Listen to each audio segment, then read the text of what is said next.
वर्मा। अगले 1 घंटे में हम बात करेंगे देश भर की बड़ी खबरों की, बताएंगे दुनिया भर में कौन कौन सी खबरों पर है सबकी नजर, क्या चल रहा है खेल और अर्थ जगत में, और कुछ झलकियां फिल्म कला संस्कृति के क्षेत्र से। लेकिन सबसे पहले अभी तक की बड़ी खबरें। संसद से चुनाव आयोग तक विपक्षी गठबंधन के मार्च पर भाजपा का पलटवार, कहा वैचारिक दिशाहीनता और दुविधा में है कांग्रेस पार्टी। धर्मेंद्र प्रधान ने राहुल गांधी को बताया संविधान विरोधी काम करने वालों का सरगना।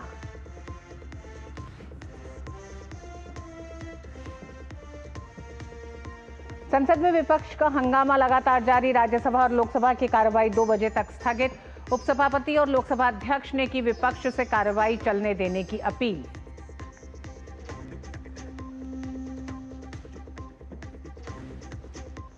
प्रधानमंत्री नरेंद्र मोदी ने दिल्ली में किया सांसदों के लिए नवनिर्मित 184 आवास का उद्घाटन। पहली और दूसरी बार के सांसदों को मिलेंगे घर। पीएम ने परिसर में लगाया सिंदूर का पौधा।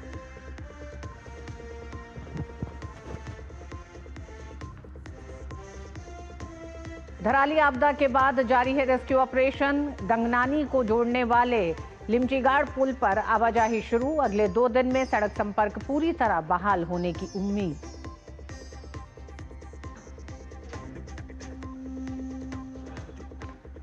और अंडर 19 एशियन मुक्केबाजी चैंपियनशिप में भारत का शानदार प्रदर्शन, कुल 14 पदक किए अपने नाम।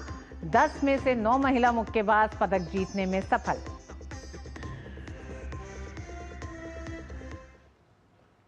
और बिहार में वोटर लिस्ट गहन पुनरीक्षण और कथित वोट चोरी को लेकर इंडी ब्लॉक ने आज प्रदर्शन किया।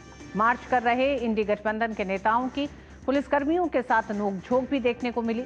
हालांकि जहां एक तरफ राहुल गांधी समेत कई इंडी नेता चुनाव आयोग पर आरोप लगा रहे हैं, वहीं दूसरी तरफ चुनाव आयोग द्वारा आरोपों को लेकर मांगे गए दस्तावेज पर चुप्पी साधे हुए हैं।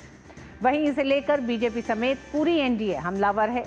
एनडीए का कहना है कि राहुल गांधी को संवैधानिक संस्था पर भरोसा नहीं है और ये अनुचित है।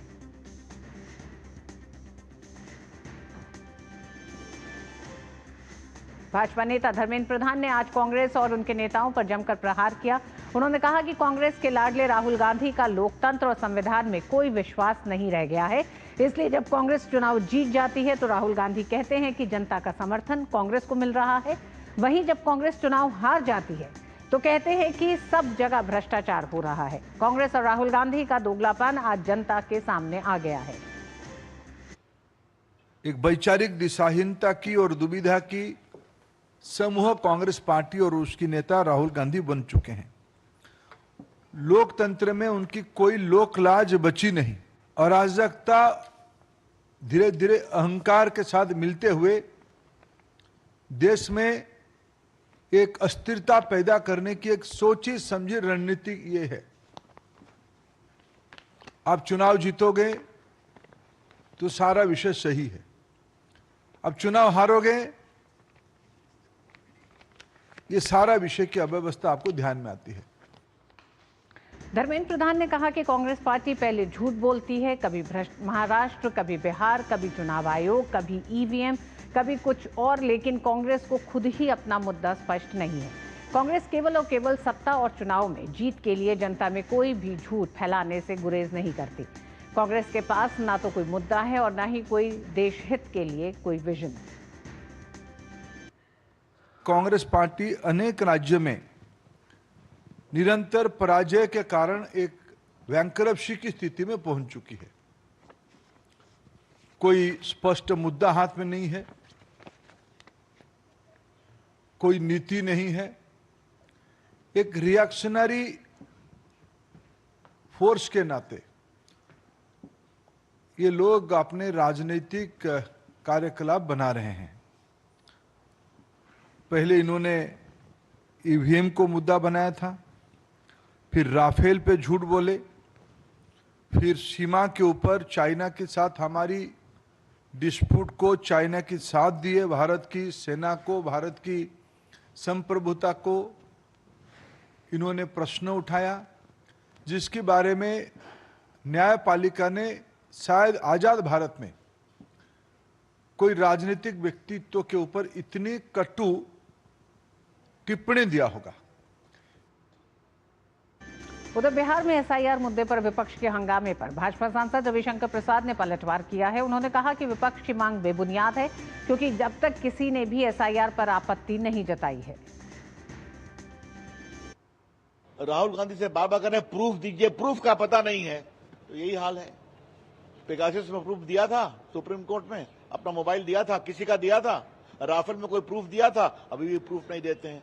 तो इस तरह से तो देश नहीं चलता। मोटी बात यह है, बार बार हारते हैं, वोट नहीं मिलता, उसी की खींच है। और राहुल गांधी का बड़ा आरोप, कथित मतदाता धोखाधड़ी का एक आरोप राहुल गांधी ने चुनाव आयोग पे लगाया। और उसके बाद चुनाव आयोग ने जब मांगा कि आप दस्तावेज दीजिए, क्योंकि कर्नाटक सेंट्रल बेंगलुरु की जो सीट है महेंद्रगढ़, जिसको लेकर राहुल गांधी ने कई आपत्ति दर्ज कराई है, उस पर चुनाव आयोग ने दस्तावेज की मांग की। तो उस मांग को पूरा न करते हुए आज चुनाव आयोग तक संसद भवन के मकर द्वार से एक मार्च निकाला गया है और उस मार्च के साथ कई सांसद सड़कों पर हैं इसी मांग को लेकर। उधर दूसरी तरफ संसद के भीतर गतिरोध जारी है। लोकसभा और राज्यसभा दोनों 2 बजे तक के लिए स्थगित है।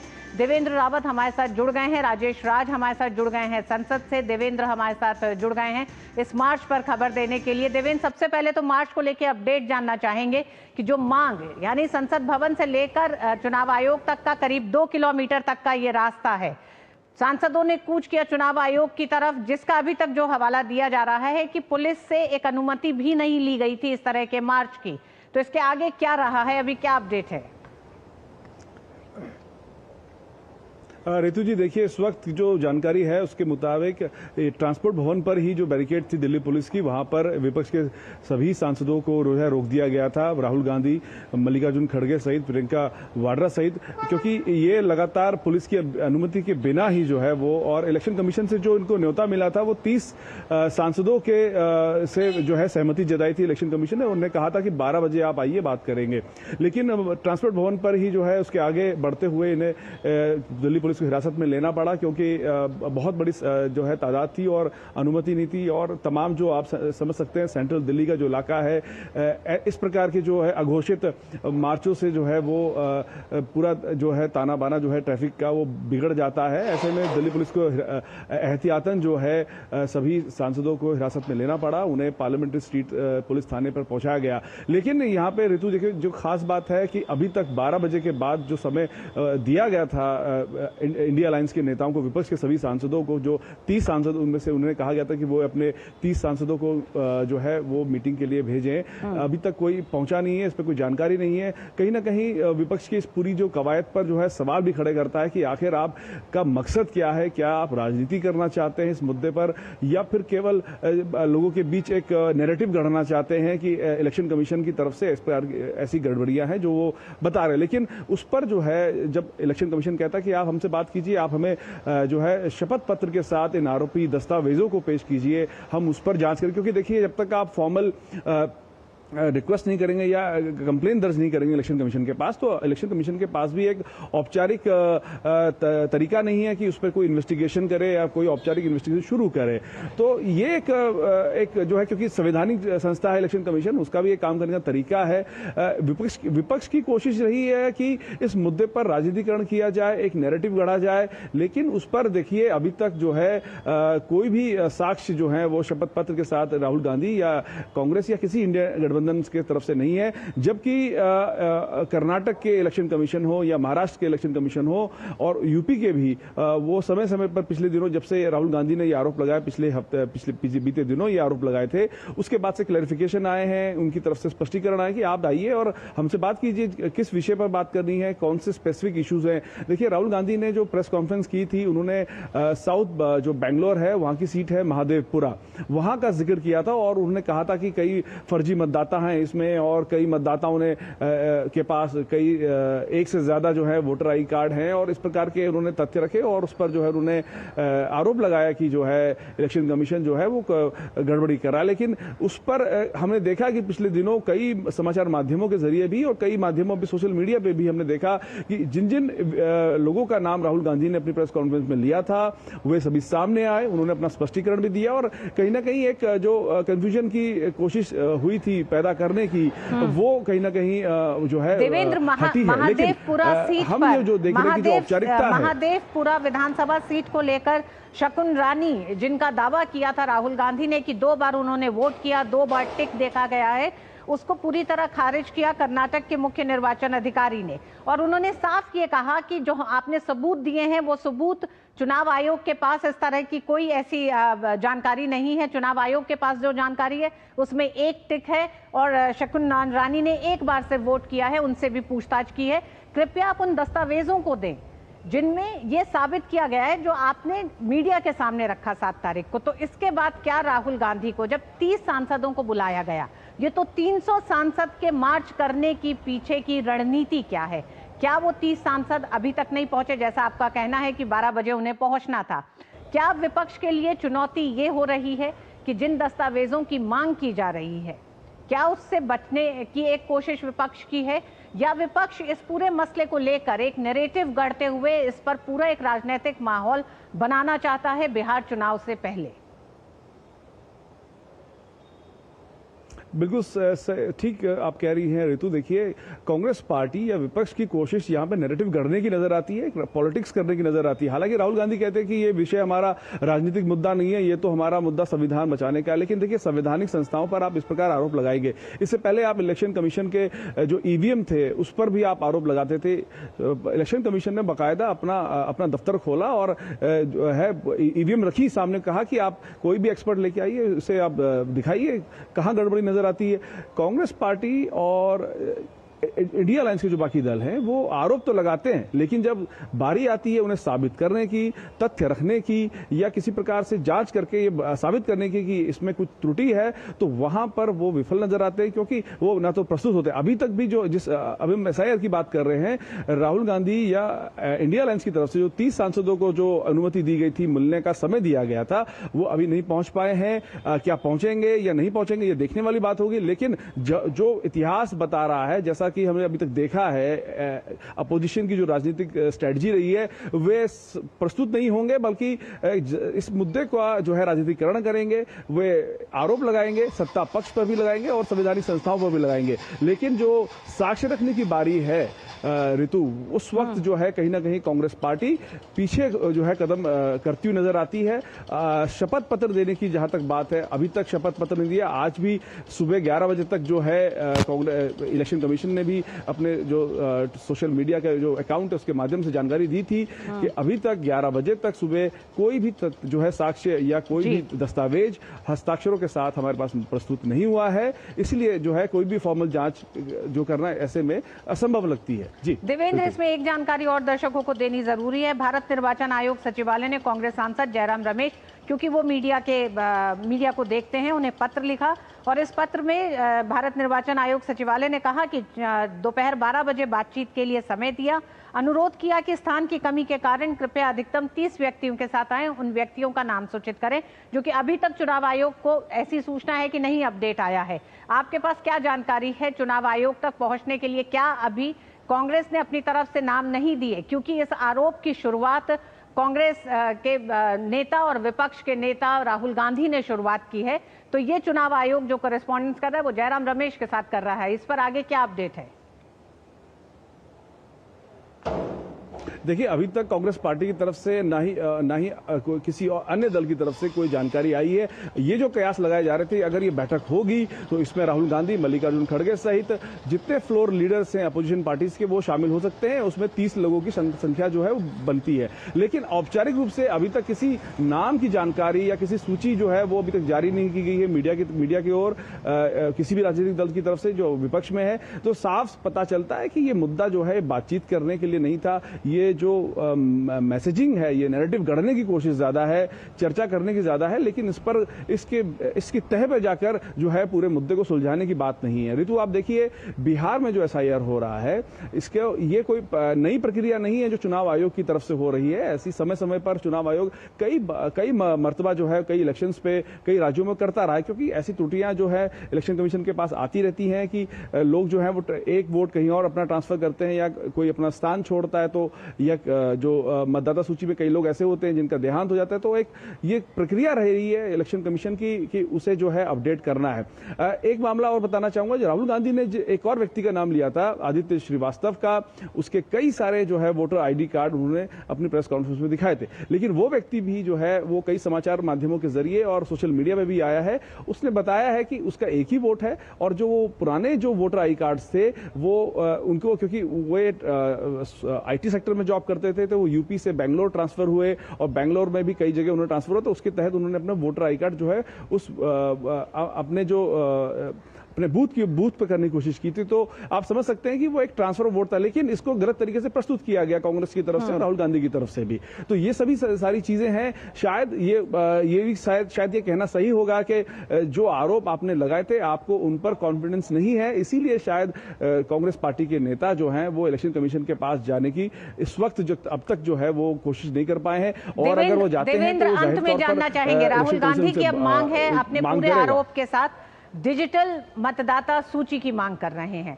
इसको लेकर चुनाव आयोग का क्या कहना है? क्या डिजिटल मतदाता सूची अन्य देशों में भी उपलब्ध कराई जाती है विपक्ष को, सत्ता पक्ष को या संस्थाओं को जो चुनाव को लेकर लोकतंत्र पे रिसर्च करते हो? किस तरह से डिजिटल मतदाता सूची न उपलब्ध कराने का चुनाव आयोग का क्या कारण है? क्यों राहुल गांधी डिजिटल मतदाता सूची ही चाहते हैं? देखिए ऋतु, हालांकि औपचारिक रूप से अभी इलेक्शन कमीशन की तरफ से इस पर कोई टिप्पणी या बयान तो नहीं आया, लेकिन जो हमारे जो सोर्सेज होते हैं, हमने जिनसे बात की, उससे उनका कहना है कि जो ये प्रोसेस है भारत में विशेष रूप से हमेशा जो है अपडेशन का काम जारी रहता है, हमेशा जारी रहता है। आप समझ सकते हैं भारत इतना विशाल देश है, 1.4 बिलियन पीपल भारत के जो हैं वो नागरिक हैं। समय समय पे उनका जो है वोट के जो एडिशंस होते हैं, नाम का जुड़ना होता है, नाम का हटना होता है, क्योंकि ये प्रक्रिया सतत प्रक्रिया चलती रहती है। ऐसे में आप किसी को डिजिटल या कोई एक सूची ऐसी देके जो देना बड़ा असंभव होता है कि उसको फाइनल माना जा सकता है, क्योंकि ये अपडेशन का काम लगातार जारी रहता है। हालांकि ये एक बहुत बड़ा टास्क भी है, क्योंकि देखिए भारत में इलेक्शन कमीशन एक केंद्रीय, जो भारत का निर्वाचन आयोग है वो एक केंद्रीय संस्था है, संवैधानिक संस्था है, और साथ ही साथ राज्यों में भी इसकी इकाइयां हैं, और इस प्रकार से सभी राज्यों की इकाइयां अपने काम करती रहती हैं इलेक्शन कमीशन के साथ, उनके नियम और कायदों के साथ, उनकी जो नियमावली है उसके तहत। तो ऐसे में ये प्रोसेस बहुत कह सकते हैं बहुत बड़ा होता है, बहुत कठिन भी है कि उनके लिए एक साथ जो है किसी की एक डिमांड विशेष पर जो है वो उस पर दे दे। लेकिन देखिए ऐसा नहीं है कि सूचियां नहीं दी गई हैं, मतदाता सूची दी गई है कांग्रेस पार्टी को हार्ड कॉपी दी गई थी, और उनका ये आरोप था कि हार्ड कॉपी में जो है वो हम ट्रैक नहीं कर पाते हैं, या हम चुनाव आयोग की वेबसाइट पर भी पीडीएफ उपलब्ध है। अगर किसी तरह के कुछ सवाल है तो उनकी पड़ताल कांग्रेस पार्टी और विपक्षी पार्टियां कर सकती हैं। एसआईआर को जिस तरह से जारी किया है चुनाव आयोग ने बिहार में, उसके बाद तकरीबन 15 दिन हो जाएंगे 15 अगस्त को, लेकिन अभी तक किसी भी राजनीतिक पार्टी की कोई बड़ी आपत्ति नहीं आई है। राजेश, आपसे जानना चाहेंगे, लोकतंत्र को मजबूत करने के लिए चुनाव आयोग देश में चुनाव कराता है, उस चुनाव में जनता की भागीदारी होती है, जो बताता है कि चुनाव आयोग की पूरी उस पारदर्शी प्रक्रिया में जनता के विश्वास को तमाम जनप्रतिनिधि चुन के संसद पहुंचते हैं। आज जब यही जनप्रतिनिधि उन तमाम मांगों के साथ सड़कों पर उतरते हैं और चुनाव आयोग से अगर कुछ सवाल है तो उनके सही जवाब पाने के लिए जिस तरह से मार्च किया जा रहा है, चुनाव आयोग ने 30 सांसदों को एक तरह से निमंत्रण दिया कि वो आए और अपने दस्तावेज दें, पेश करें और अपने सवाल रखें जिसके जवाब दिए जाएंगे। उसके बाद ये जो पूरा तरीका है सांसदों का, 300 सांसदों का वहां तक जाना, बिना पुलिस को इन्फॉर्म किए, बिना किसी तरह की परमिशन लिए, कितना सही है इन मार्गों पर बिना परमिशन लिए 300 सांसदों का मार्च करना, तब जब मॉनसून सत्र चल रहा है और दोनों सदनों को बर्खास्त करना पड़ा हंगामे के चलते।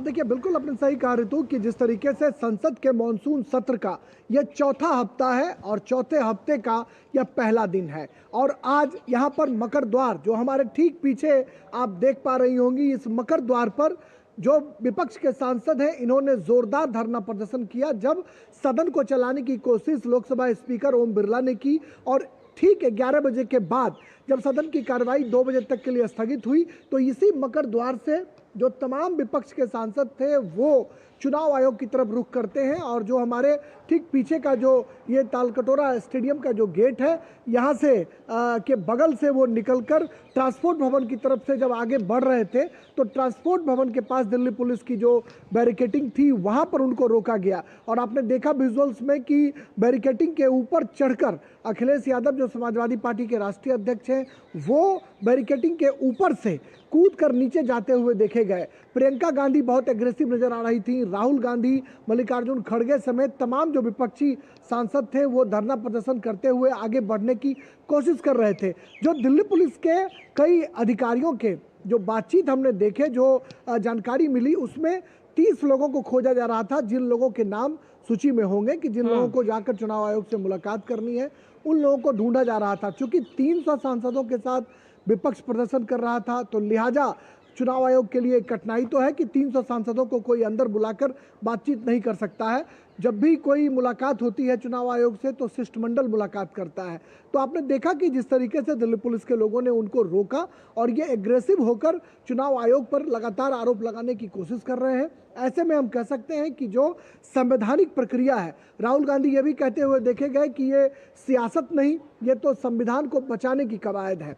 तो इस तरीके से विपक्ष कहीं ना कहीं चुनाव आयोग जो एक संवैधानिक संस्था है उसको लेकर कटघरे में खड़ा किया जा रहा है। और सत्ता पक्ष के लोग पहले ही ये साफ कर चुके हैं कि यह विधि सम्मत नहीं है, न्याय सम्मत नहीं है कि संवैधानिक संस्थाओं पर सदन के भीतर हम चर्चा कराएं। तो आपने देखा कि चौथे हफ्ते में अब हम प्रवेश कर चुके हैं मॉनसून सत्र के और अब तक ऑपरेशन सिंदूर पर चर्चा के अलावा कोई ठोस विधायी कामकाज अब तक नहीं हो पाया है। और चौथे हफ्ते का यह पहला दिन बहुत गहमा गहमी भरा रहा जब मकर द्वार से चुनाव आयोग की तरफ विपक्ष जो है वो संवैधानिक संस्थाओं को लेकर जिस तरह के बड़े आरोप राहुल गांधी लगा रहे हैं और उन आरोपों के जब दस्तावेज वो संवैधानिक संस्था मानती है तो उन दस्तावेजों को नहीं देने पर भारतीय जनता पार्टी ने कांग्रेस के राहुल गांधी पर बड़ा आरोप लगाया। उन्होंने कहा कि वैचारिक दिशाहीनता के शिकार हैं राहुल गांधी। बहुत बहुत धन्यवाद आप दोनों का ही हमारे साथ जुड़ने के लिए इस विषय पर।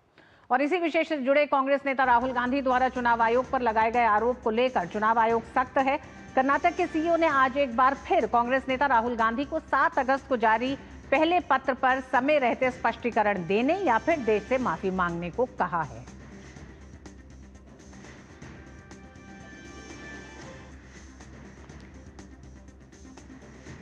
कर्नाटक के सीईओ ने राहुल गांधी को नोटिस भेजा और उन्होंने कहा कि या तो आप दस्तावेज दें जिन आरोपों को आपने लगाया है या फिर आप देश से माफी मांगे। चुनाव आयोग बेहद सख्त दिखाई देता है जिस तरह के आरोप राहुल गांधी ने चुनाव आयोग पर लगाए हैं। और संसद के मानसून सत्र के 16वें दिन आज भी विपक्ष के हंगामे से सदन की कार्रवाई बाधित हुई, जिसके चलते कार्रवाई 2 बजे तक स्थगित करनी पड़ी। लोकसभा में हंगामे के बीच ही प्रश्नकाल के दौरान कुछ सवाल जवाब हुए। लोकसभा अध्यक्ष ओम बिरला ने विपक्ष के जोरदार शोर शराबे के बीच प्रश्नकाल को चलाने की कोशिश की, लेकिन विपक्ष का गतिरोध जारी रहा। इस पर लोकसभा अध्यक्ष ने कहा कि विपक्ष के हंगामे के कारण देश के करोड़ों रुपए बर्बाद हो रहे हैं। लोकसभा अध्यक्ष ओम बिरला ने कहा कि जनता ने आपको अपने कर्तव्य चुनौतियों के लिए भेजा है। उन्होंने कहा कि सदन में नियोजित तरीके से हंगामा करना संसदीय परंपराओं के अनुरूप नहीं है। देश की जनता का करोड़ों रुपया कार्रवाई में खर्च होता है। आपको जनता ने यहाँ प्रश्न पूछने, मुद्दे उठाने के लिए भेजा है, उनकी अपेक्षाएं, आकांक्षाओं के लिए भेजा है, उनकी कठिनाई और चुनौतियों के लिए भेजा है। लेकिन आप सदन में नियोजित तरीके से शोरगुल करना, हंगामा करना, तख्तियां लहराना, ये संसदीय परंपराओं के अनुरूप नहीं है। और 14 दिन तक आप जिस तरीके का व्यवहार आचरण कर रहा है, पूरा देश आपको देख रहा है। उधर राज्यसभा की कार्रवाई भी विपक्ष के भारी शोरगुल की वजह से दोपहर 2 बजे तक के लिए स्थगित कर दी गई है। सदन की कार्रवाई जैसे ही शुरू हुई वैसे ही विपक्ष के सांसदों ने हंगामा शुरू कर दिया।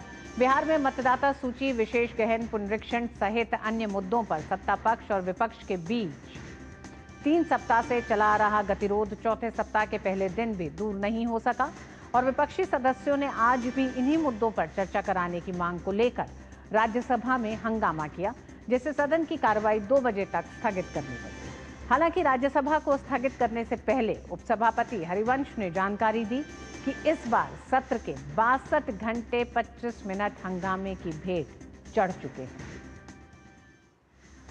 Current session we had the opportunity to take up 210 start questions, 210 zero submissions and 210 special mentions on various important issues so far. However, due to continuous disruptions, we have been able to take up only 14 start questions, 5 zero-hour submissions and 17 special mentions. Because of the disruptions, we have lost 62 hours and 25 minutes of this session so far.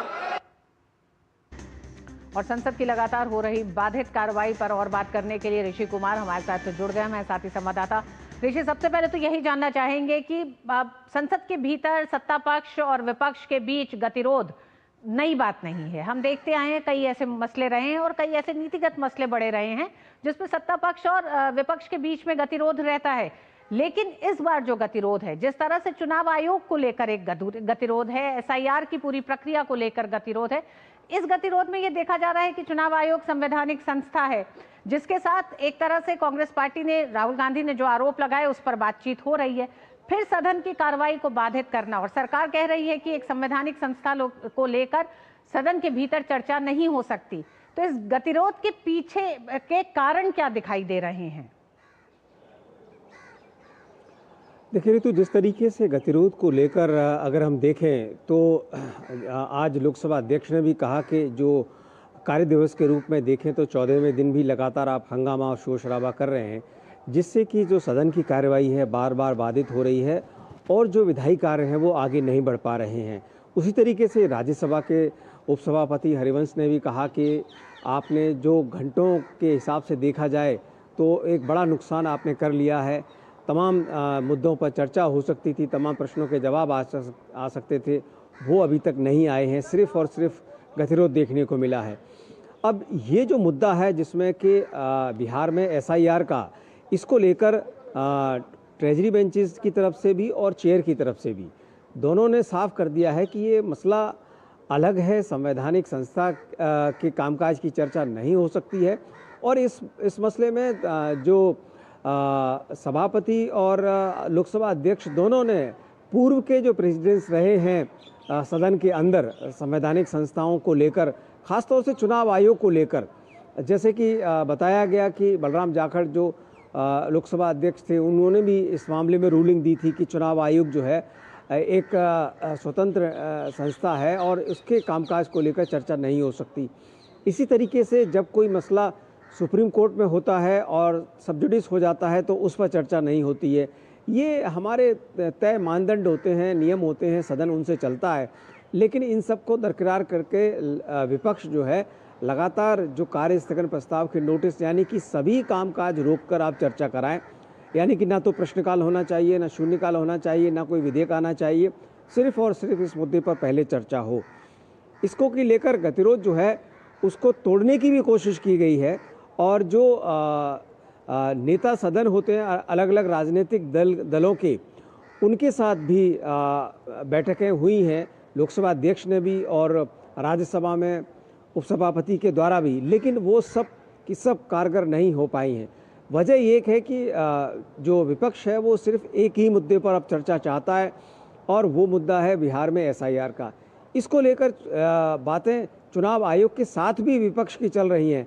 आज जैसे कि हम जानते हैं कि 12 बजे जो मिलने का वक्त दिया था और 30 सांसदों को बुलाया था चुनाव आयोग ने, उसमें भी वहां पर कोई नहीं पहुंचा। तो अभी ताज़ा जो खबर है कि आयोग ने इस पर एक बार फिर से उनसे पूछा है कि आपने ऐसा क्यों नहीं किया, जबकि हमारे बीच में जो समय था वो तय हो गया था और आप अपनी जो भी रिजर्वेशंस हैं, जो भी आप चाहते हैं, क्योंकि जो इंटेंसिव रिवीजन का जो प्रोसेस है वो संविधान सम्मत है। चुनाव आयोग की इस कार्यवाही को सुप्रीम कोर्ट ने भी वैधता प्रदान की है, उसने इस पर रोक नहीं लगाई। तो इन सब बातों के बीच में विपक्ष को आज मिलना था, वो मुलाकात नहीं हुई, यानी कि गतिरोध तोड़ने की जो कोशिशें हो रही हैं वो फलीभूत नहीं हो पा रही हैं। ऐसे में जो कामकाज है वो प्रभावित हो रहा है। अब इसमें मुद्दा सिर्फ एक ही है और उस मुद्दे पर एक जो गतिरोध है वो टूटता हुआ दिख नहीं रहा है। देखना होगा कि अब बचा हुआ समय, क्योंकि इस सप्ताह भी जो कार्य दिवस है वो कम है, इस बार इस सप्ताह छुट्टियां भी हैं और अगले सप्ताह भी 3 से 4 दिन का वक्त बचता है और विधायी कार्यों की एक बड़ी सूची हमारे सामने है और जिस तरीके से आज दोनों ही सदनों में 3-3 विधेयक सूचीबद्ध किए गए हैं जिसको कि पारित कराना चाहती है सरकार, वो बेहद महत्वपूर्ण है। ऋतु, ऋषि, अंत में आपसे जानना चाहेंगे 30 सांसदों जिनको मिलना है चुनाव आयोग से, क्या अभी तक उनके नाम तय हुए हैं? किन पार्टियों से ये सांसद होंगे? क्या इस पे कुछ आगे बढ़ी है कांग्रेस? नहीं, देखिए इस मामले में अभी तक कोई इस तरीके का डेवलपमेंट क्लियर नहीं है। इसी वजह से चुनाव आयोग ने अभी अपनी प्रतिक्रिया में कहा है कि आप क्यों मिलने नहीं आए हैं और वो इंतज़ार कर रहे हैं, वो चाहते हैं कि वो मिलें।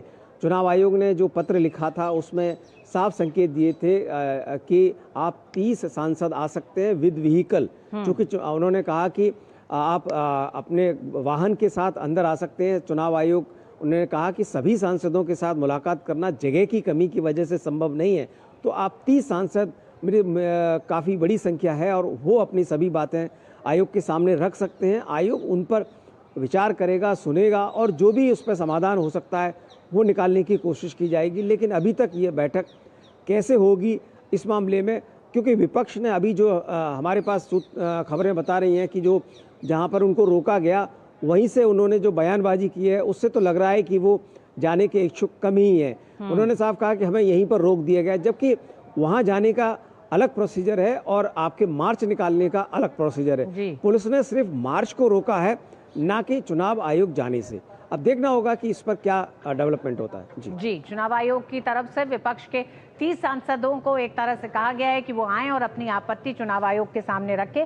चुनाव आयोग इस गतिरोध को दूर करने और उनके जवाब देगा, लेकिन अभी तक 30 सांसदों के दल को जिनको मुलाकात करनी थी वो वहां नहीं पहुंचे हैं। हालांकि 300 सांसदों ने प्रदर्शन जरूर किया संसद भवन से लेकर चुनाव आयोग तक। बहुत बहुत धन्यवाद ऋषि इस पूरे चर्चा के लिए। और मिड डे प्राइम में वक्त एक छोटे से ब्रेक का।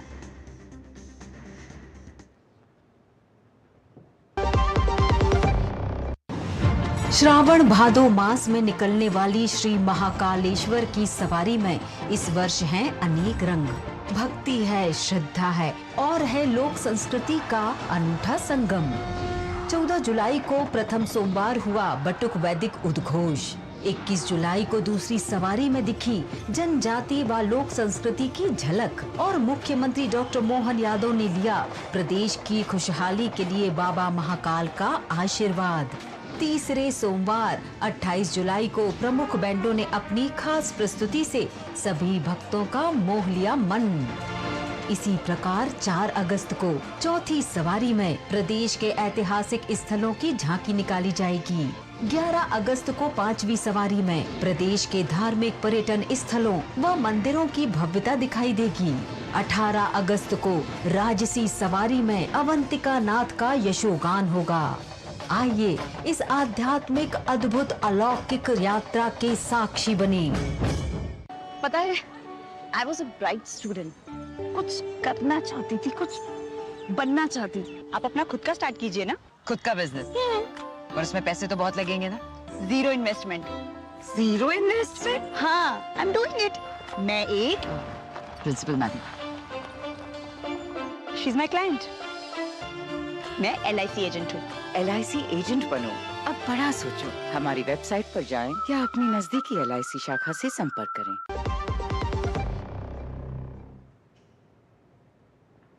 प्रधानमंत्री नरेंद्र मोदी ने आज नई दिल्ली में बाबा खड़क सिंह मार्ग पर सांसदों को बड़ा तोहफा देते हुए टाइप 7 के 184 बहुमंजिला फ्लैटों का उद्घाटन किया। इस मौके पर पीएम ने आवासीय परिसर में सिंदूर का पौधा भी लगाया। इस दौरान पीएम मोदी ने फ्लैट बनाने वाले श्रमजीवियों से बातचीत की और लोगों को संबोधित किया। सांसदों की आवासीय समस्याओं को दूर करने के लिए राजधानी नई दिल्ली में 184 नवनिर्मित टाइप 7 बहुमंजिला फ्लैट्स का उद्घाटन प्रधानमंत्री नरेंद्र मोदी के कर कमलों द्वारा किया गया। अत्याधुनिक सुविधाओं से सुसज्जित आवासीय परिसर में देश की महान नदियों कृष्णा, गोदावरी, कोसी, हुगली के नाम के टावर्स हैं, जिसकी परिकल्पना एक भारत श्रेष्ठ भारत की भावना से की गई है। ये जो 4 टावर्स हैं, उनके नाम भी बहुत सुंदर है। कृष्णा, गोदावरी, कोसी, हुगली, भारत की 4 महान नदियां जो करोड़ों जनों को जीवन देती हैं, अब उनकी प्रेरणा से हमारे जनप्रतिनिधियों के जीवन में भी आनंद की नई धारा बहेगी। कुछ लोगों को परेशानी भी होगी। कोसी नदी देख रखा है नाम, तो उनको कोसी नदी नहीं दिखेगी, उनको बिहार का चुनाव नजर आएगा। तो ऐसे छोटे मन के लोग जो होते हैं, उनकी परेशानियों के बीच भी मैं जरूर कहूंगा कि नदियों के नामों की परंपरा देश की एकता के सूत्र में हमें बांधती है। प्रधानमंत्री नरेंद्र मोदी ने आवासीय परिसर में एक सिंदूर का पौधा लगाया और एक फ्लैट का भी निरीक्षण किया। उन्होंने कहा कि पुराने आवास बदहाली का शिकार होते थे और सांसदों को आए दिन परेशानियों का सामना करना पड़ता था। उन्होंने कहा कि नए आवासों में गृह प्रवेश के बाद उन्हें अब इन सब से मुक्ति मिलेगी। उन्होंने पूर्व की यूपीए सरकार पर सांसदों के लिए पर्याप्त आवास न होने के बावजूद भी इस तरफ ध्यान न दिए जाने का आरोप लगाया। अनेक मंत्रालय जिन किराए की बिल्डिंग में चल रहे थे, उनका किराया ही करीब 1,500 करोड़ रुपए साल भर होता था। ये देश के पैसे की सीधी बर्बादी थी। इसी तरह पर्याप्त सांसद आवास न होने की वजह से भी सरकारी खर्च बढ़ता था। आप कल्पना कर सकते हैं, सांसद आवास की कमी होने के बावजूद 2004 से लेकर 2014 तक लोकसभा सांसदों के लिए एक भी नए आवास का निर्माण नहीं हुआ था। इसलिए 2014 के बाद हमने इस काम को एक अभियान की तरह लिया। 2014 से अब तक इन फ्लैट्स को मिलाकर करीब 350 सांसद आवास बनाए गए हैं। आवासीय परिसर को बनाने में अपना खून पसीना लगाने वाले श्रमजीवियों के प्रति भी प्रधानमंत्री नरेंद्र मोदी ने अपना आभार व्यक्त किया। उन्होंने कहा कि 21वीं सदी का भारत जितना विकसित होने के लिए अधीर है, उतना ही संवेदनशील भी है। उन्होंने कहा कि आज देश कर्तव्य पथ और कर्तव्य भवन का निर्माण करता है, तो करोड़ों देशवासियों तक पाइप से पानी पहुंचाने का अपना कर्तव्य भी निभाता है। ब्यूरो इनपुट के साथ शैलेंद्र मिश्रा की रिपोर्ट, डीडी न्यूज। और उत्तरकाशी में धराली को गंगनानी से जोड़ने वाला वैली ब्रिज में वाहनों की आवाजाही शुरू हो गई है। लिमचीगाड़ पर यह पुल बनकर तैयार है। आपदा के दौरान लिमचीगाड़ पुल बह गया था, जिससे यातायात पूरी तरह बाधित हो गया था। इसके बाद वहां वैली ब्रिज बनाने का काम युद्ध स्तर पर किया जा रहा था। पुलिस दल, एसडीआरएफ, इंजीनियरों और अन्य बचाव दलों के अथक प्रयासों से अब इस पुल का निर्माण पूरा हो गया है और इसे यातायात के लिए खोल दिया गया है।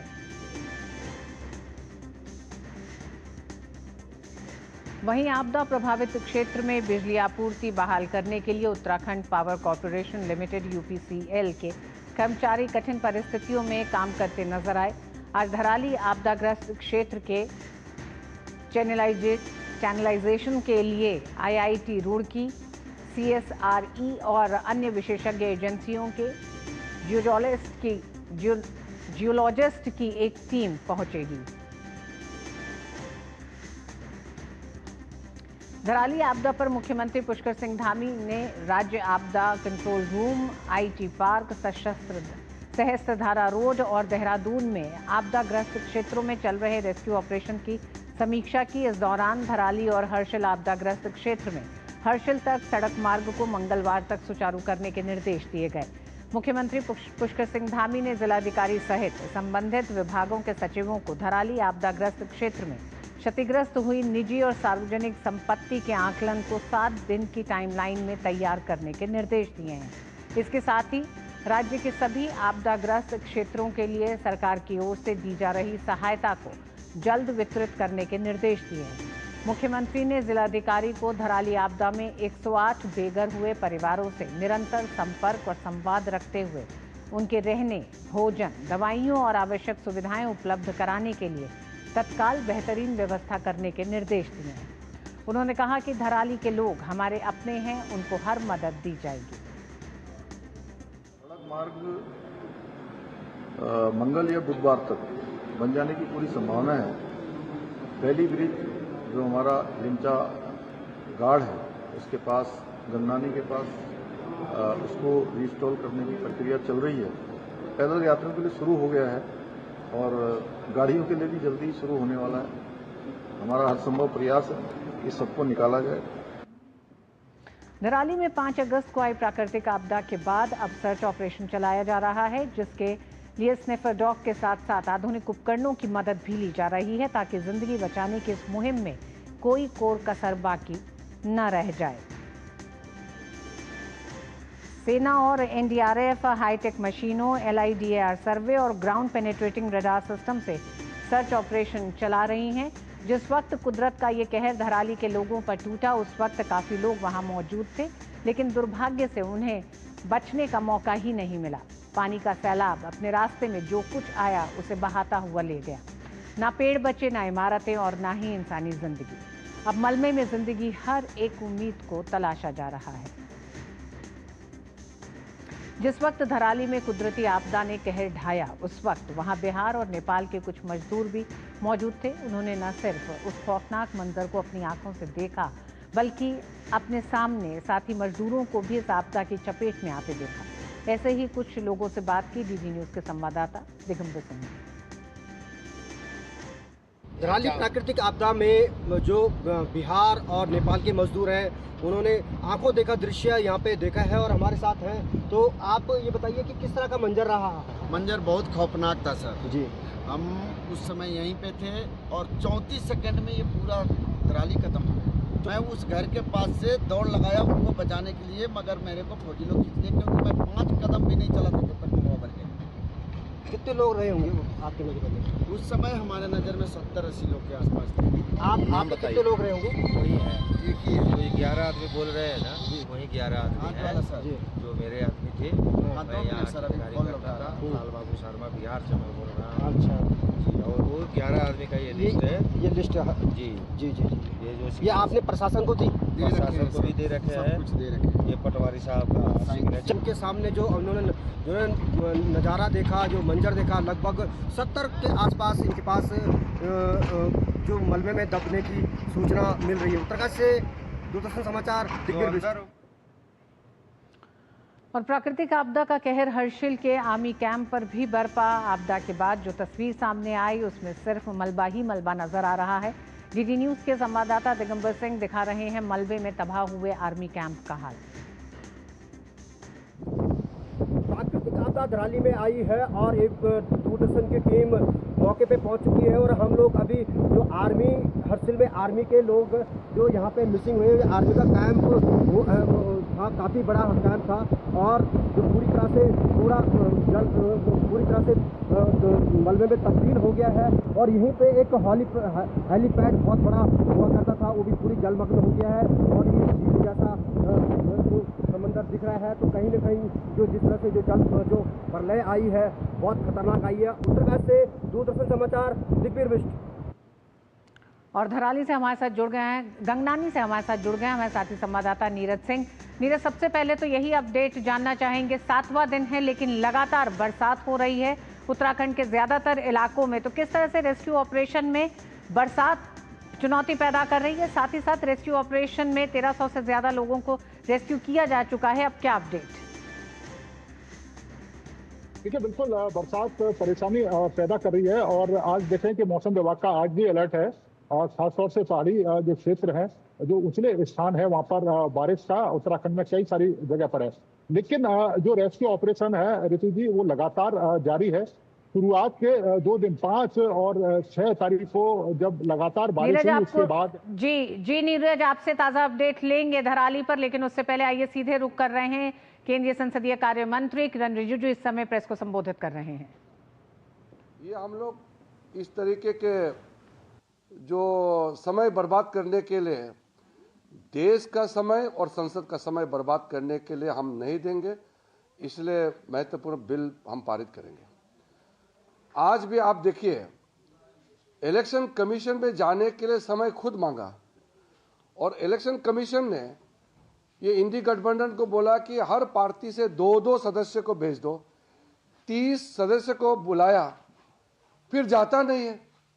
वो उनके गठबंधन में, इंडी गठबंधन में वो तय नहीं कर पाया कि वो 30 लोग कौन कौन जाएंगे। जब वो अपना नेता तय नहीं कर पाते हैं, प्रतिनिधि तय नहीं कर पाते हैं, फिर इलेक्शन कमीशन से टाइम मांगा क्यों है? अब वो खड़गे जी बोल रहे हैं कि सारा अपोजिशन मेंबर जो वीआईपी है, तो 150 लोग क्या इलेक्शन कमीशन का चेयरमैन, कमिश्नर का रूम में 150 लोग घुसेंगे क्या? ये कैसे बातें करते हैं? बोलते कि सबको जाना है। इलेक्शन कमीशन ने इतने अच्छे तरीके से 30 लोगों को बुलाया, प्रतिनिधि बात करेंगे।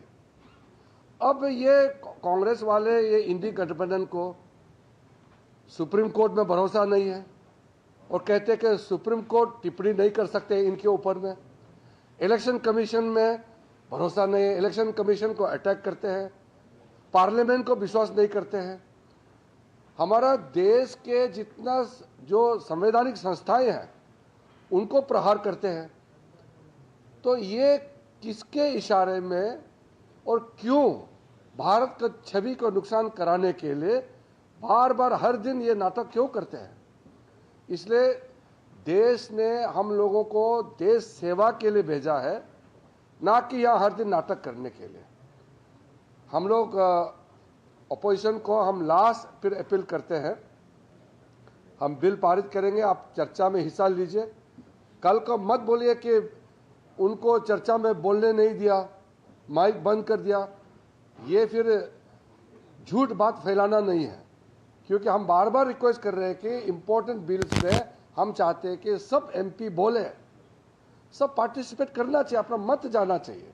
अमेंडमेंट आप डाल सकते हैं, अपना व्यू रख सकते हैं, आप डाइसेंट नोट दे सकते हैं, आप हमारा सरकार का पक्ष को आप नकार सकते हैं, आपका राइट है। लेकिन बोलना तो है ना, पार्लियामेंट में बोलने के लिए आया है।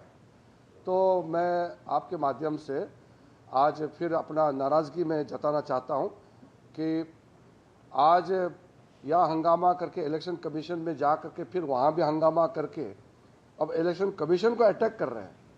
बुलाया, खुद आया नहीं है, फिर इलेक्शन कमीशन को गाली देते रहते हैं दिन भर। ऐसा मत कीजिए। आप इलेक्टेड लोग हैं, चुने हुए प्रतिनिधि हैं, थोड़ा अपना रिस्पॉन्सिबिलिटी को समझिए।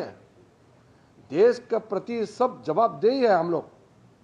देश ने जब हमको पार्लियामेंट मेंबर चुन के भेजा है तो फिर व्यवहार भी तो करना पड़ेगा। हम जिम्मेदार लोग हैं। ऐसा गैर जिम्मेदारी करने वाला विपक्ष मैंने आज तक नहीं देखा है। मैं बहुत दुखी हूं, लेकिन फिर भी हम तो संसद का कामकाज करेंगे। हम पूरा जो इम्पोर्टेंट बिल है हम पारित करेंगे आज दोनों सदन में। संसद का कार्यकाल समय से पहले, समय सीमा से पहले खत्म हो सकता है, वो तो देखते हैं। अब विपक्ष तो पार्लियामेंट चलाने में उसका कोई रुचि नहीं है। उनका तो सिर्फ हेडलाइन बनाने के लिए बहुत ही नीचे स्तर का जो शब्द यूज़ करते हैं, मैं कहना नहीं चाहता हूँ। और इनका पार्लियामेंट संस्थाएं हैं, संवैधानिक संस्थाएं हैं, किसी में विश्वास नहीं। राहुल गांधी जी मैं बहुत देख लिया है, ये सुधर नहीं सकते हैं।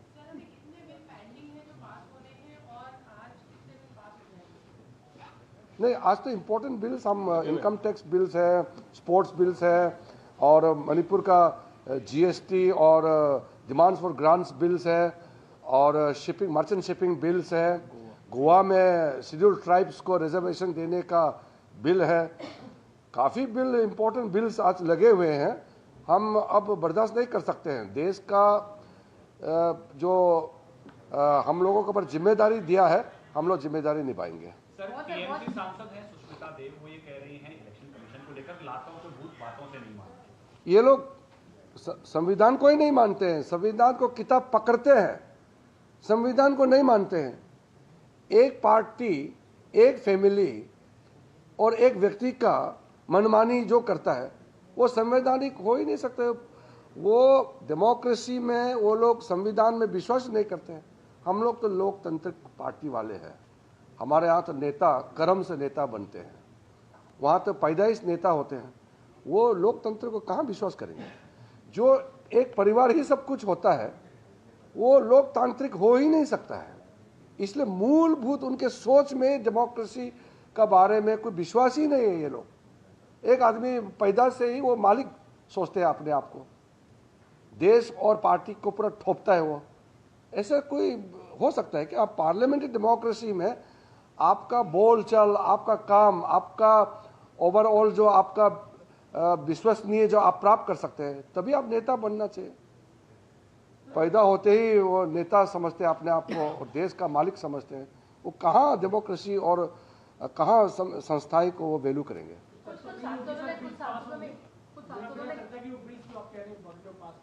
हम लोग चर्चा करेंगे, वो आए न आए हमारे लोग बोलेंगे। कुछ सांसद जो विपक्ष के हैं उन्होंने भी सहमति जताई थी कि स्पोर्ट्स बिल एक इम्पोर्टेंट बिल है, उस पर डिस्कशन होना चाहिए। बिल्कुल, क्या आप उनसे दोबारा अप्रोच? बिल्कुल, हमने कहा है कि इम्पोर्टेंट बिल्स सार्थक चर्चा होना चाहिए, लंबा बहस होना चाहिए।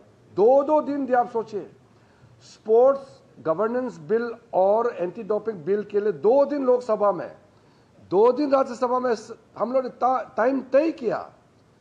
फिर इनकम टैक्स अमेंडमेंट बिल और टैक्सेशन बिल को 2 दिन लोकसभा, 2 दिन राज्यसभा, इतना लंबा टाइम दिया है।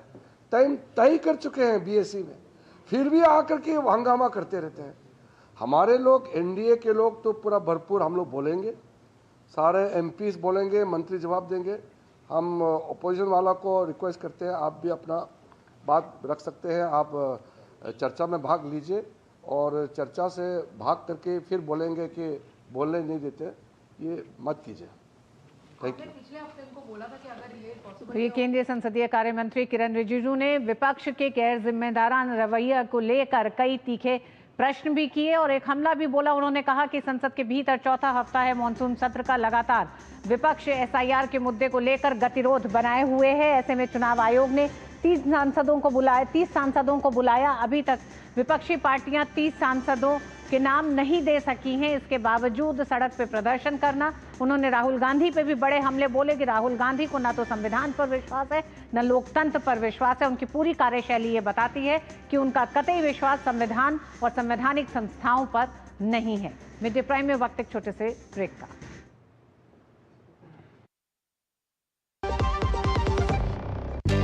हमारा डेजर्ट आ गया पर हमारी चैंपियन नहीं आई अब तक। बिल भरने के पहले तो आएगी ना। सो गर्ल्स, क्या हो रहा है? बिल हो रहा है। चल अपना कार्ड दे। पिन दे। आरबीआई कहता है अपना पिन, ओटीपी, सीवीवी या इंटरनेट बैंकिंग पासवर्ड किसी को ना दे। ऑनलाइन बैंकिंग सिर्फ अपने ही कंप्यूटर, मोबाइल और सिक्योर नेटवर्क से करे। हाँ, ये खाने की चैंपियनशिप थी क्या? आरबीआई कहता है जानकार बनिए, सतर्क रहिए। LIC लाया है unit linked insurance plan index plus. जीवन बीमा पाइए और निफ्टी स्टॉक्स के साथ अपने मार्केट रिटर्न्स को तेजी से बढ़ाइए। इस अट्रैक्टिव कॉम्बिनेशन के साथ अपना कल सुरक्षित कीजिए। सिर्फ 2500 रुपए मंथली प्रीमियम से शुरुआत कीजिए। आज ही LICindia.in पर जाएं। दिल्ली एनसीआर को आवारा कुत्तों से मुक्त कराने के लिए सुप्रीम कोर्ट ने सख्त दिशा निर्देश जारी किए। कोर्ट ने दिल्ली सरकार, एमसीडी, एनडीएमसी, एनसीआर में संबंधित अथॉरिटी को निर्देश दिया कि वो शहर को, गलियों को आवारा कुत्तों से मुक्त करें और सभी जगहों से आवारा कुत्तों को उठाया जाए। साथ ही कोर्ट ने कहा कि कुत्तों को डॉग शेल्टर होम में रखा जाए और संबंधित अथॉरिटी अगले 6 हफ्ते में 5000 कुत्तों से शुरुआत करे। कोर्ट ने सख्त चेतावनी दी है कि अगर कोई व्यक्ति या संगठन इसमें रुकावट डालता है तो प्रशासन कोर्ट को सूचित करे और कोर्ट ऐसे लोगों के खिलाफ कार्रवाई करेगा। सुप्रीम कोर्ट ने कहा कि दिल्ली एनसीआर की सभी अथॉरिटी तुरंत डॉग शेल्टर बनाएं और इसके इंफ्रास्ट्रक्चर को लेकर 8 हफ्ते में कोर्ट को जानकारी दें। कोर्ट ने कहा कि कुत्तों की नसबंदी के लिए पर्याप्त लोग वहां तैनात किए जाएं। कुत्तों को सार्वजनिक जगहों पर न छोड़ा जाए और शेल्टर होम पर सीसीटीवी कैमरों की निगरानी रखी जाए। कोर्ट ने कहा कि उसके निर्देशों पर सख्ती से अमल हो। नवजात बच्चों, छोटे बच्चों को रेबीज के शिकार होने के लिए नहीं छोड़ा जा सकता। तो सुप्रीम कोर्ट की सख्त टिप्पणी है आवारा कुत्तों को लेकर कि उनके शेल्टर होम्स बनाए जाएं, और साथ ही उन्होंने कहा कि अगर इस काम में कोई भी संस्था या कोई व्यक्ति किसी तरह की रुकावट डालता है तो वो सुप्रीम कोर्ट को सूचित करें। मिड प्राइम में आज बस इतना ही। मुझे दीजिए अनुमति। नमस्कार।